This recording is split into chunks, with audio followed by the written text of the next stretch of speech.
All right, welcome. So I thought I'd hit record, um, just in case I hit the 1300. I'm awful close. I've had some wins and losses, and here lately more wins than losses. Now this variation of the Sicilian defense, I do not like playing black. McDonald attack, Sicilian defense, just because I need to spend more time studying it. But right off the bat, it shakes me up a little bit. It's been a while since I've had to deal with it. So I'm just going to try to play good, clean chess and control the center. Now here, I want to stop that knight from going to the g5 square because so often, um, double down on the f7, attacking that. And this, what White is doing here, this Sicilian variation stops my queenside knight to go to the e5. That's normally where I like to go, but that f pawn is stopping that from happening, as you can see. Okay, so if I see that coming down on the f7, I can pop my knight up into the e5 is what I meant to explain. Sometimes when I talk and play chess, it doesn't come out like I think it does. So I used to not be able to play chess and talk at the same time. I've done it enough now that I can, but I usually don't know what the hell I'm saying. So I rewatched some of my videos and I was just like, oh my God, what was I saying? That doesn't make any sense. So,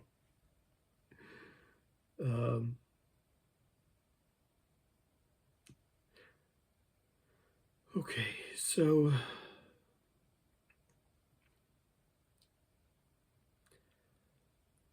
I feel like my opponent has the stronger opening than what I do. We both have one minor piece that's not developed, the dark squared bishop. I'd love to take my knight, go to the d4, attack that c pawn.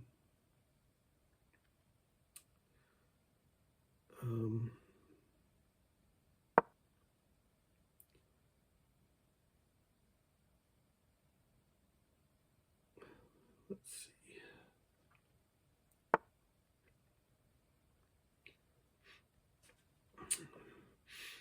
Yeah, okay. Well, shoot. I don't like the way this game is starting out.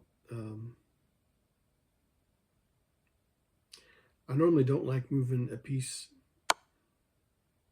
more than once when I haven't even developed all my pieces. So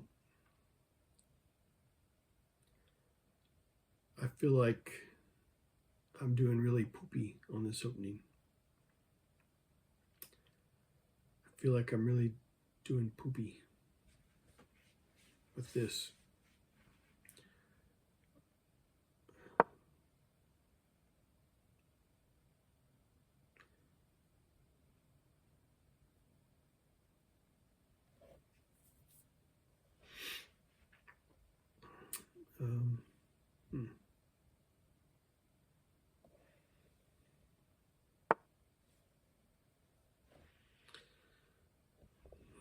Oh boy, so now I've got a pawn in my territory.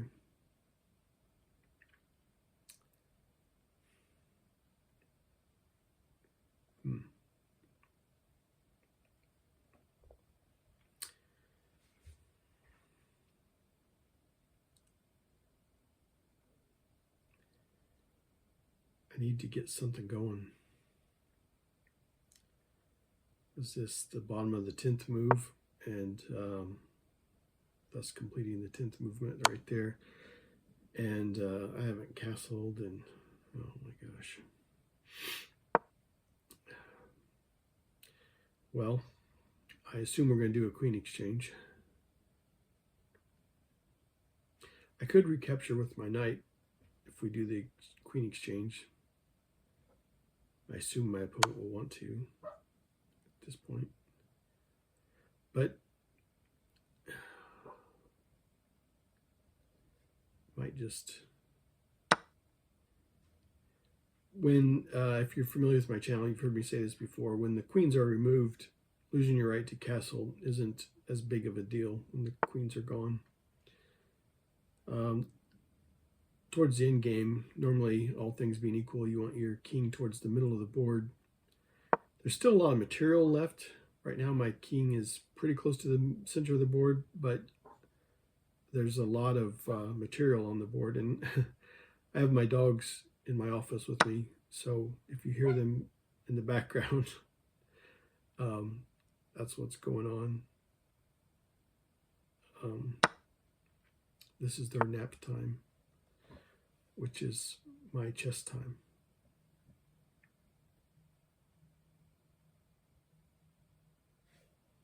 Okay.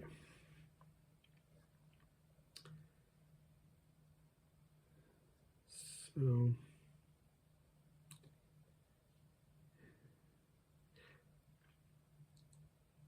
my opponent's doing a good job of keeping me just constantly playing this defensive game. It slows down my tempo because my opponent's always put me in these forced moves. And when you put somebody in forced moves, it slows down their tempo and usually increases yours. So my opponent, hats off to my opponent, they're doing a good job of making me do nothing but forced movements.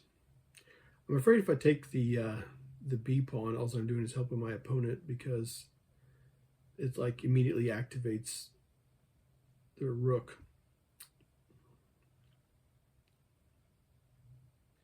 And I don't want to do that. So I'll just leave well enough alone for now.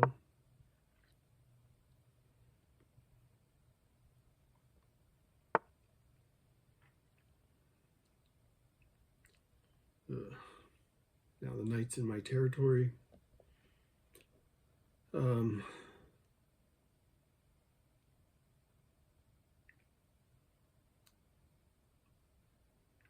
Even though my opponent's bishop is still on the first rank, it's causing me problems.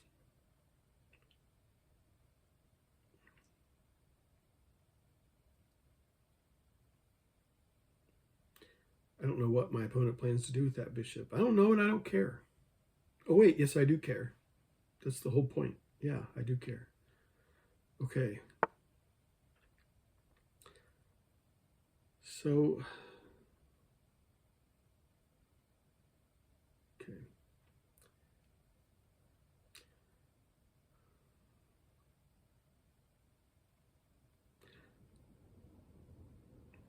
I hope this doesn't turn out to be a boring video for everybody. I try to make my chess videos exciting, but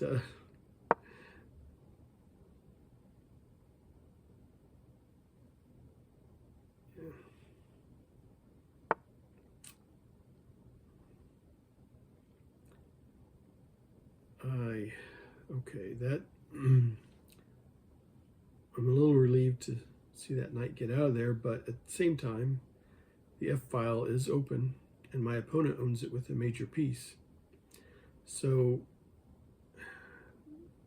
that's kind of hurt me. As a matter of fact, that's the only open file. There's not even a semi-open file, and my opponent owns it with a major piece, so that's good for my opponent. So here I think I'll just push up a pawn and just fight fire with fire. You know, take my bishop, I'll take your knight.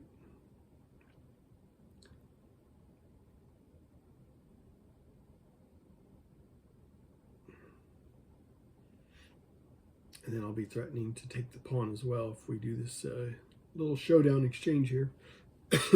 Excuse me. I've been losing my voice the last few days, and I don't know why. I feel great. I don't feel sick or anything. But I guess just because I'm a big talker. I'm a Betty Crocker big talker. And losing my voice a little bit here last few days.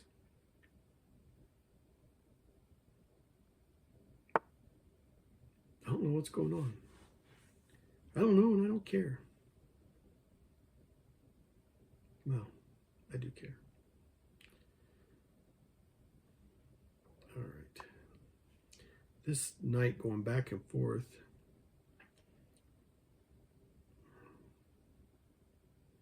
It's just killing me here. I thought I'd hit record on this video. I figured it'd be an exciting game, and it is. I know sometimes watching a rapid isn't people's favorite. Most people like to watch the blitz and things like that. But I do play those from time to time, but I like the rapid much more gooder than the blitz. And now I've got a major, my opponent has a major piece and a minor piece in my territory on my side of the board. And it's making me a little nervous, I gotta tell you.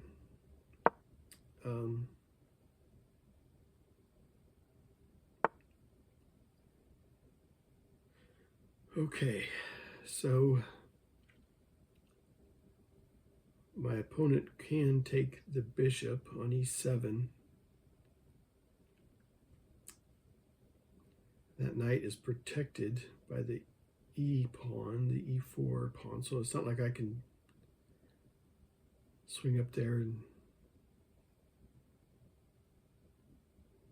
take it. Like if I go to e6 or something, it'll just it works out the same. Sorry, I can't focus and speak at the same time sometimes. I could do a check, but I don't know that it really goes anywhere.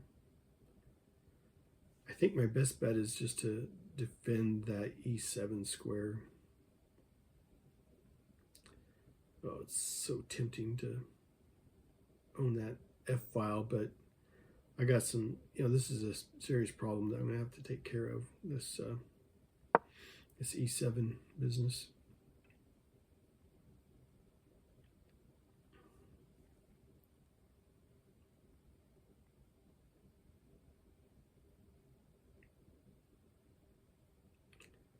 So we'll see.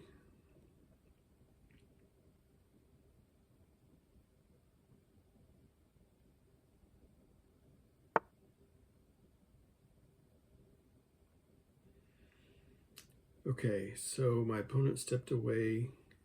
That gives me an opportunity.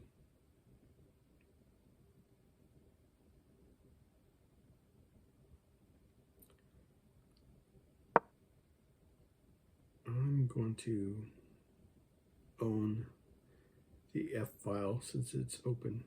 It's a major piece. That bishop, by the way, protects the pawn on the g5 square, in case you didn't see that. But so, okay.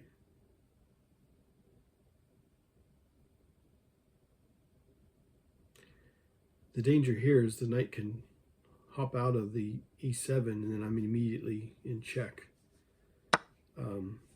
So see if we can exchange rooks maybe. No, okay.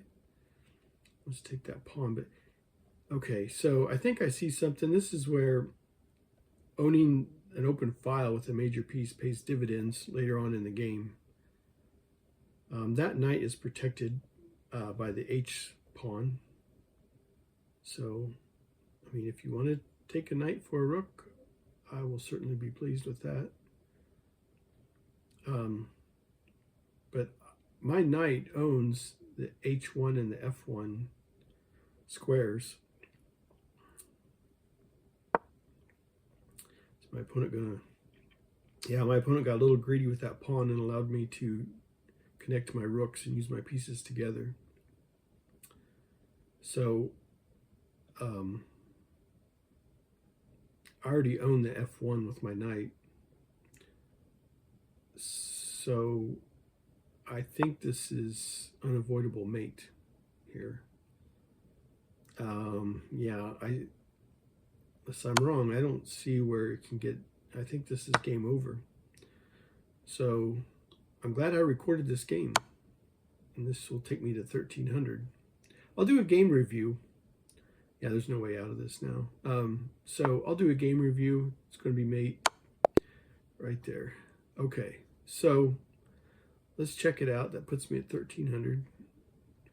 I was, a year ago, I was in the 1400s, and I thought I was going to hit in the 1500s. But I spent my summer going to too many car shows, I think, and lost it. I'm trying to get it back. Okay. So, okay. There's the numbers. I want to do an actual review, and I'm going to go through it fairly quick. And if you want to see something, you can pause the video. But I need to spend more time studying this opening here. Okay. Yeah, some good learning opportunities here. I've already had a handful of mistakes. I saw it flash up there. Yeah, right there too. Okay, so yeah. Oh, wow. I made a handful of mistakes, I confess.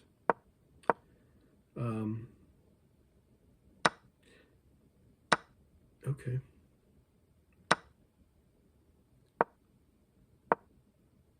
Okay. Yeah, and then now, yeah, now that should be it, and it is.